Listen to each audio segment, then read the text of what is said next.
আসসালামু আলাইকুম রহমতুল্লাহি ওবারাকাতুহু। ধন্যবাদ প্রাণপ্রিয় শিক্ষার্থীবৃন্দ, আজকের অনলাইন ক্লাসে সবাইকে স্বাগতম ও অভিনন্দন। আজকের ক্লাসের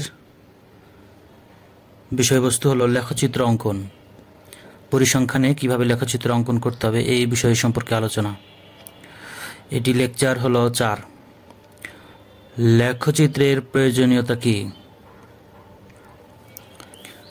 সারণীভুক্ত উপাত্তসমূহকে চিত্রের মাধ্যমে প্রকাশ করাকে লেখচিত্র বলে। সারণীভুক্ত উপাত্তসমূহকে যদি গণসংখ্যা, নিবেশন, সারণীভুক্ত ও লেখচিত্রের মাধ্যমে উপস্থাপন করা হয় তবে তা বোঝানোর জন্য যেমন সহজ হয় তেমন চিত্তাকর্ষকও হয়। পরিসংখ্যানে উপাত্তসমূহ সারণীভুক্ত করা ও লেখচিত্রের মাধ্যমে উপস্থাপন বহুল প্রচলিত এবং ব্যাপক ব্যবহৃত হয়।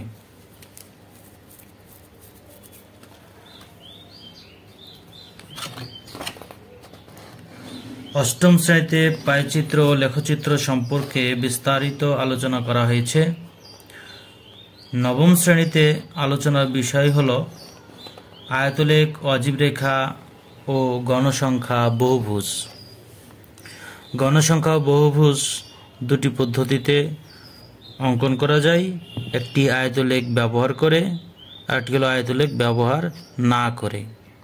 প্রশ্নে যদি উল্লেখ থাকে আয়তলেখ ব্যবহার করে তাহলে আয়তলেখ ব্যবহার করে দেওয়া লাগবে, আর উল্লেখ যদি না থাকে তাহলে আমরা আয়তলেখ ব্যবহার না করেই চিত্রটা দিয়ে দেব। লেখচিত্র অঙ্কনের জন্য কিছু ধাপ রয়েছে, যেমন ছক তৈরি করতে হবে প্রথমত 1 নম্বর, তারপরে অক্ষ নির্ধারণ করতে হবে, 3 নম্বর হলো স্কেল নির্ধারণ, 4 নম্বর হলো লেখচিত্র অঙ্কন। এই 4টা ধাপে কাজ করা লাগবে। তাহলে প্রথমত আমরা এখন একটি চিত্রে চলে যাই, সেটা হলো আয়তলেখ অঙ্কন। আয়তলেখ অঙ্কনের ছক। আয়তলেখ অঙ্কন করতে গেলে যে ছকটা প্রয়োজন হবে সেটা আমরা এখন করব। এই ছকটি আমরা গত যে একটি অঙ্ক করেছিলাম, গড়, মধ্যক, প্রচুরক, যে ছকটা সেই ধরনেরই একটি মানকে আমরা ব্যবহার করে আয়তলেখ, গণসংখ্যা, বহুভুজ, অজীব রেখা অঙ্কন করে দেখাবো এই একটি ছকের মাধ্যমে। তো আয়তলেখ অঙ্কন করার জন্য 3টি কলামের প্রয়োজন হবে। একটা হলো শ্রেণীব্যাপ্তি, একটা হলো অবিচ্ছিন্ন শ্রেণীসীমা বা অবিচ্ছিন্ন শ্রেণীসীমা এবং গণসংখ্যা। এখন প্রশ্ন হতে পারে অবিচ্ছিন্ন শ্রেণীসীমা আবার কি? অবিচ্ছিন্ন শ্রেণীসীমা হলো 31 থেকে 40, শেষ হয়েছে 40-এ, পরেরটা কিন্তু 40 থেকে শুরু নাও হতে পারে। পরেরটা যদি 41 থেকে শুরু হয় তাহলে সেটাকে আমরা বলবো বিচ্ছিন্ন শ্রেণীসীমা। তখন সেই ক্ষেত্রে অবিচ্ছিন্ন শ্রেণীসীমা করা লাগবে। অবিচ্ছিন্ন শ্রেণীসীমা করা লাগবে। অবিচ্ছিন্ন শ্রেণীসীমা তৈরি করার জন্য একটা সহজ টেকনিক, যদি পরেরটা থেকে শুরু হয় সেই ক্ষেত্রে 0.5 নিম্নসীমা থেকে বিয়োগ করতে হবে, আর 0.5 ঊর্ধ্বসীমার সাথে যোগ করা লাগবে। যেমন ধরি 31 থেকে যদি হাফ বা 0.5 বিয়োগ করি তাহলে সেটা হবে 30.5, এবং উচ্চসীমা 40 এর সাথে যদি 0.5 যোগ করি তাহলে সেটা হবে 40.5। এইভাবে শ্রেণীসীমা যদি আমরা তৈরি করি তাহলে একটা অবিচ্ছিন্ন শ্রেণীসীমা তৈরি হবে। অবিচ্ছিন্ন শ্রেণীসীমা তৈরি করার ক্ষেত্রে উচ্চসীমা যা হবে পরের শ্রেণীর নিম্নসীমাটাও সেখান থেকেই শুরু হবে। তাহলে আমরা এখন কাজ করে দেখাই। 31 থেকে 40 এর অবিচ্ছিন্ন শ্রেণীসীমা 31 থেকে, তো এটা হবে 30.5 থেকে এটা হবে 40.5, গণসংখ্যা 6, 41.50। এখানে আমাদের 41-এর থেকে 0.5 বিয়োগ করলে হবে 40.5 বিয়োগ 50.5। আমি ছকটা করে রেখেছি যেন কাজ করতে সুবিধা হয় এবং সময় কম লাগে, নাহলে ভিডিওটি অনেক লম্বা হয়ে যাবে। তাহলে পরেরটা হবে কত? 50.5 থেকে 60.5।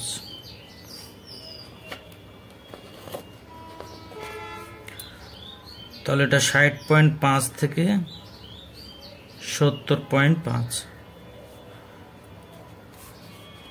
গণসংখ্যা তখন 12। 70.5 থেকে 80.5।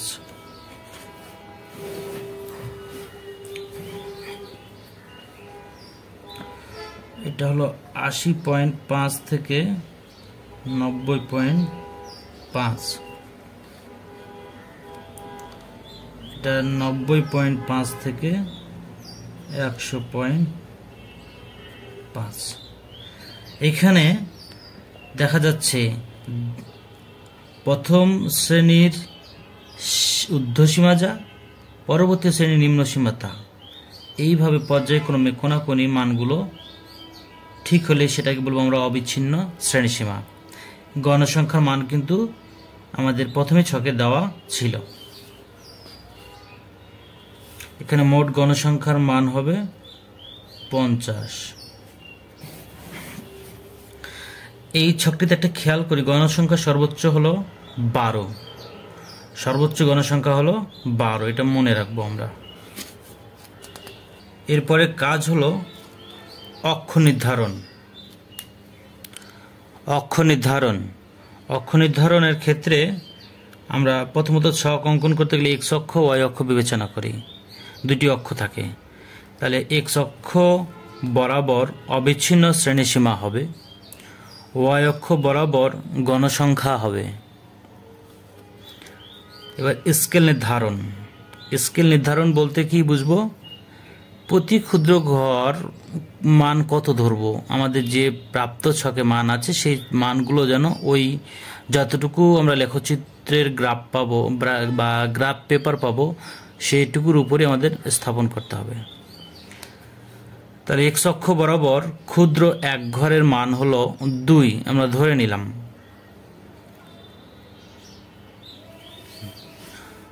ওয়াই অক্ষ বরাবর ক্ষুদ্র 2 ঘরের মান 1 ধরি,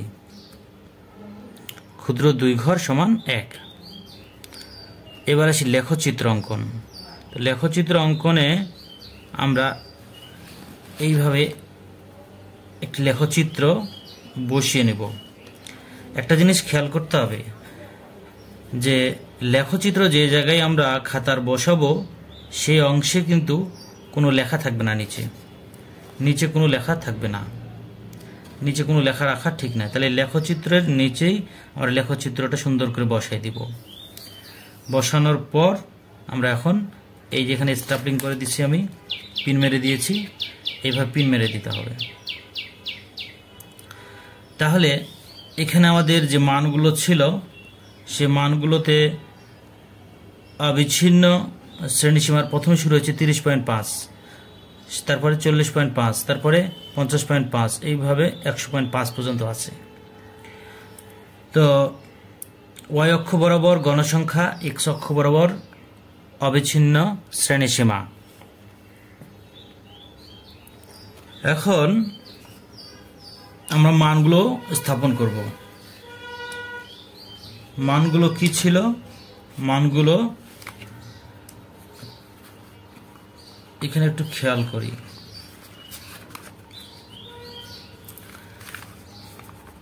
30.5 থেকে 40.5, এখানে গণসংখ্যা ছিল 6। তাহলে আমরা এখন 30.5 থেকে গণসংখ্যা 6, প্রতি 2 ঘরে মান 1। তাহলে এখানে 1, 2, 3, 4, 5, 6, 7, 8, 9, 10, 11, 12, সর্বোচ্চ মান ছিল কিন্তু 12 আমাদের গণসংখ্যা। তাহলে 12 পর্যন্ত আমরা দাগ দিয়ে নিলাম, 2 ঘরে মান 1 করে। তাহলে প্রথমে আছে কত? 6, গণসংখ্যা 6। এই 30 থেকে 40.5 পর্যন্ত,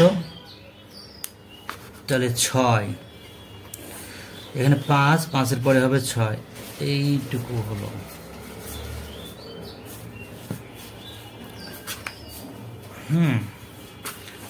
লেখা বোঝানোর সুবিধার্থে আমি একটু সাইন পেন ব্যবহার করলাম। 6, তারপরে আছে 8, পরের 2 ঘর 8 হবে কোথায়? 7, 8 এই পর্যন্ত। তারপরে 50 থেকে 60, 10 হলো এই জায়গায়। তারপরে হলো 12, পরের 2 ঘর এই পর্যন্ত 12। তারপরে 70 থেকে 80 হলো 5, 70 থেকে 80 হলো 5 এই জায়গায়। তারপরে হলো 7, 6, 7, তারপরে হলো 2, এটুকু হলো 2। এখন এইগুলোকে আমরা আয়ত বানাই দিব।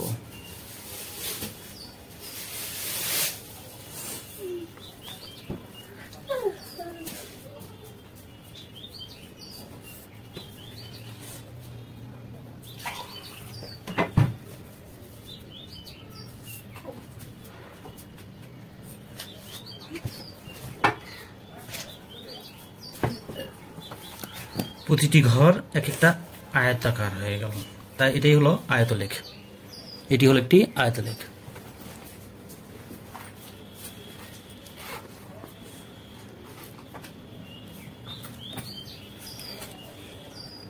এইগুলোকে আমরা ইচ্ছা করলে ছায়া ঘেরা অংশ কালার করে দিতে পারি, অথবা এইভাবেও ডিজাইন করে দিতে পারি।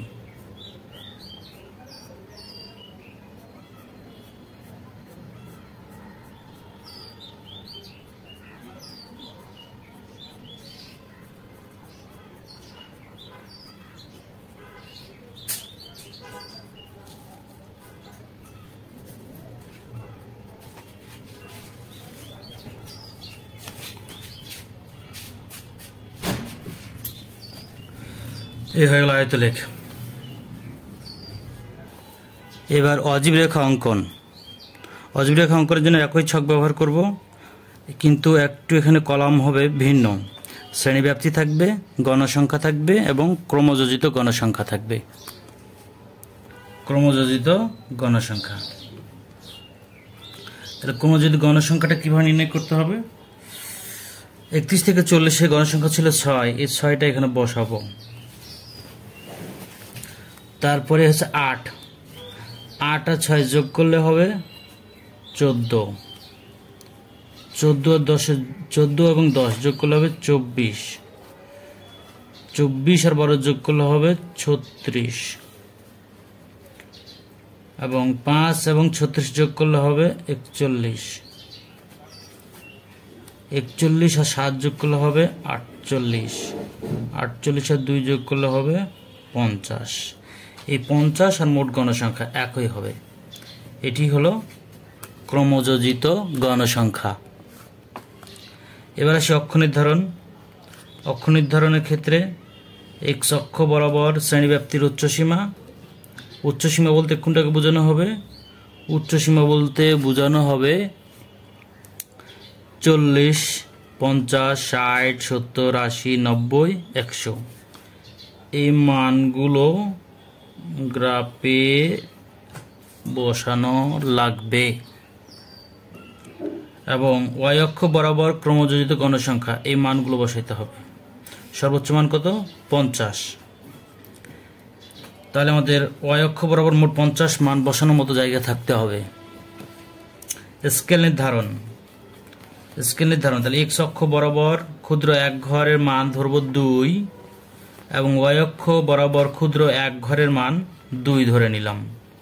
এক ঘরের মান 2, তাহলে 5 ঘরের মান হবে কত? 10। এখন এই মানগুলো কিন্তু এই গ্রাফে বসাইতে হবে। লেখচিত্র। তো ঊর্ধ্বসীমা ছিল প্রথমটার 40, 40-এর মান ছিল 6, 40-এর মান ছিল 6, তাহলে 6 কোথায় হবে? 5 ঘরের মান 10, তাহলে 6-এর অর্ধেক হবে 3, 1 ঘরের মান 2 পড়তেছে, তাহলে 3 ঘরের মান 6, অর্ধেক করে নিতে হবে এখানে। তারপরে হলো 14, 14-এর অর্ধেক 7, তাহলে 7 ঘর পাবো আমরা, 5, 6, 7। তারপরে হলো 24, 24, 12 দুগুণা 24, তাহলে 24-এর অর্ধেক 12, 12 ঘর, তাহলে 10, 11, 12। তারপরে হবে 36, 36, 70 হবে 36, তাহলে 36 এর অর্ধেক 18, এই পর্যন্ত 15, 16, 17, 18। তারপরে হবে 41,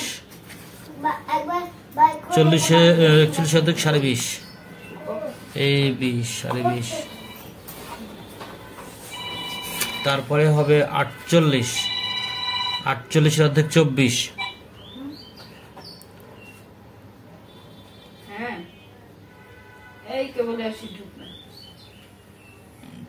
24।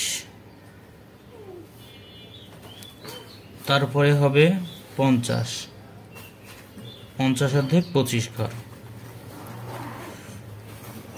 এখন এই বিন্দুগুলো আমরা সংযুক্ত করে দেবো একটির সাথে আরেকটি। তাহলে শুরু হয়েছে 31 থেকে, তাহলে এই জায়গা থেকে আমরা শুরু করব।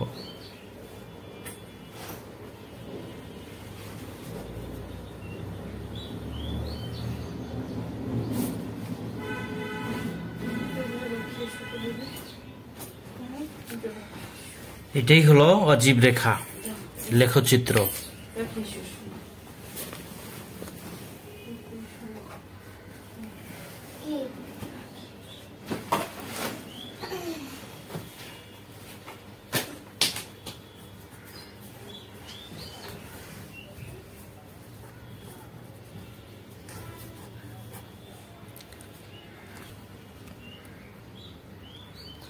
গণসংখ্যা বহুভুজ, গণসংখ্যা বহুভুজ অঙ্কন।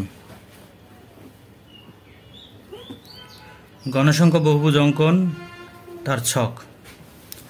তাহলে গণসংখ্যা বহুভুজ অঙ্কন করতে গেলে শ্রেণীব্যাপ্তি লাগবে এবং শ্রেণীব্যাপ্তির মধ্যবিন্দু এবং গণসংখ্যা, এই 3টি কলামের প্রয়োজন হবে। তাহলে আমরা এই মানগুলো কিন্তু বসিয়ে নিয়েছি আগেই। তাহলে 31 থেকে 40-এর মধ্যবিন্দু হবে 31 আর 40 যোগ করে হবে 71, 71-এর অর্ধেক হলো 35.5। 41 থেকে 70, যেহেতু প্রতিটা ব্যবধান 10, তাহলে পরবর্তী আমরা 10 10 করে বৃদ্ধি করতে থাকবো। তাহলে 45.5, 55.5, অটোমেটিক্যালি মধ্যবিন্দু তৈরি হয়ে যাবে। 65.5,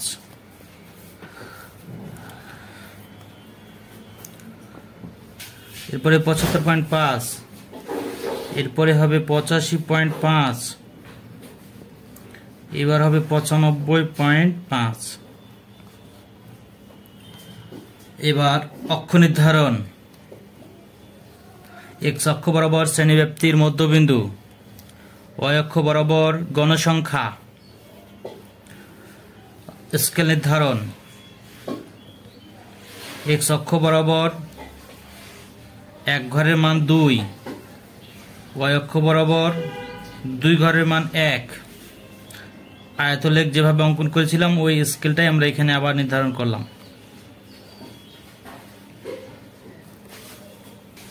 লেখচিত্র অঙ্কন।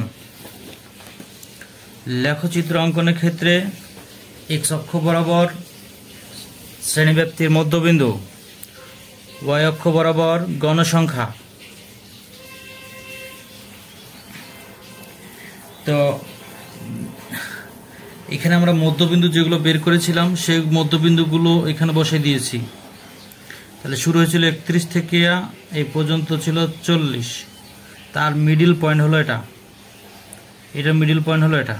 তাহলে মধ্যবিন্দুতে আমরা মানগুলো বসিয়ে দিয়েছি 35.5, 45.5, 75, 55.5, 65.5, 75.5, 85.5, 95.5। মধ্যবিন্দু 35.5-এ হবে 6, 1 2 3 4 5 6, এই জায়গায় হলো 6, তারপরে 8, 6-এর পরে কত 7 8, এই জায়গায় হলো 8,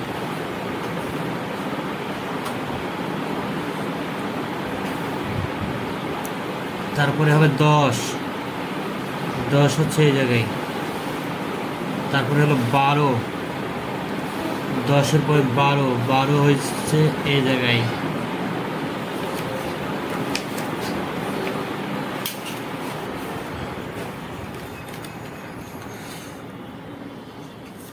তারপরে হবে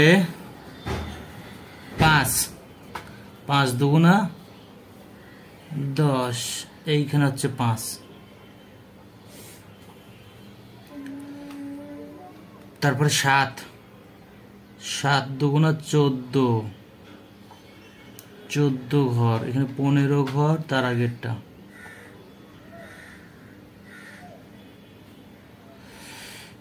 এই জায়গায় হলো।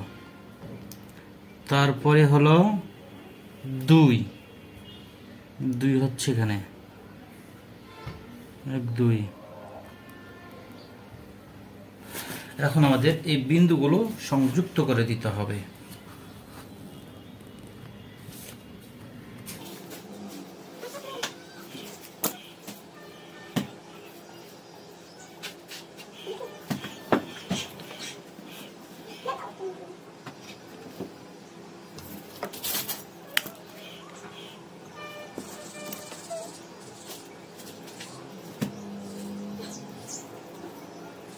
এখানে আবার এর মিডলে জয়েন করে দিতে হবে। এটাই হলো গণসংখ্যা বহুভুজ। এই অংশটাকে কালার করে দিতে হবে। কালার বিভিন্ন আমরা পেন্সিল দিয়ে কালার করে দেবো। এটা আমি আপাতত দ্রুত কাজ সম্পন্ন করার জন্য সাইন পেন ব্যবহার করলাম।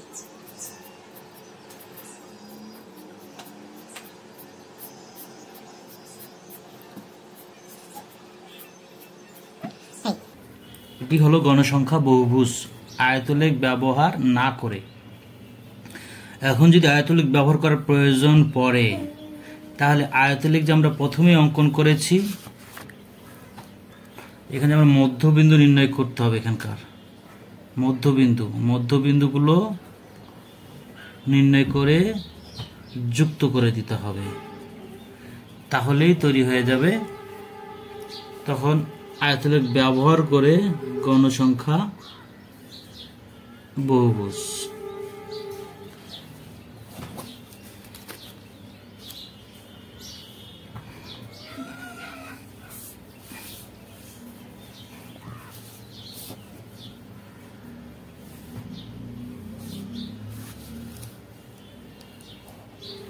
তখন এই চিত্রটা পরবর্তী যে কাজটুকু করলাম আয়তলেখের উপর সেটাই হয়ে যাবে আয়তলেখ ব্যবহার করে গণসংখ্যা বহুভুজ। ধন্যবাদ সবাইকে, আজকে এই পর্যন্তই। আল্লাহ হাফেজ।